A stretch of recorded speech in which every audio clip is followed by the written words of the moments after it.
Hello, this is Mrs Wheatley. I'm going to read to you today a story about Easter, as written by Lois Rock. One spring day, Jesus spoke to his 12 disciples. "It's festival time," he said, "and we should go to the temple in Jerusalem for the celebrations." When the crowd saw Jesus riding into the city, they began to whisper, "Perhaps Jesus is going to make himself our king. Perhaps that is how he will make us all God's people." They began to wave and cheer palm branches.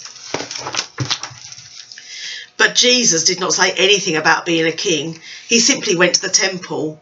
To his dismay, the festival market was in full swing. "This is wrong," he cried. "The temple is meant to be a place to say prayers to God."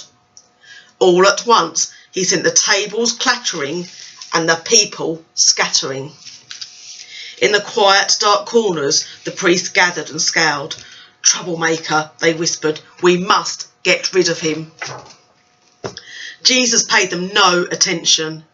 He went on preaching about God and God's love. He still went on doing what he'd always did. Day after day, he preached to those who would listen. "If you truly want to be God's friends," he told his listeners, "you must do the things that are right and good." Even as they spoke, the disciple named Judas let dark thoughts cloud his mind. He went to the priests and whispered, "I can help you capture Jesus." Even so, all seemed well when Jesus and his disciples met for the special festival meal. Jesus took the bread and shared it with them. "This is my body," he said. "It will be broken for you." Then he took a cup of wine and gave it to them. "This is my blood," he said. "It will be spilled for you. When you meet together, eat and drink these things in memory of me." Evening turned to night. In an olive grove called Gethsemane, the disciples fell asleep. Jesus stayed awake praying. He had seen Judas go off alone. He was not surprised to see him return with a band of armed men. The guards seized Jesus roughly. The disciples ran away. For Jesus, there was no escape.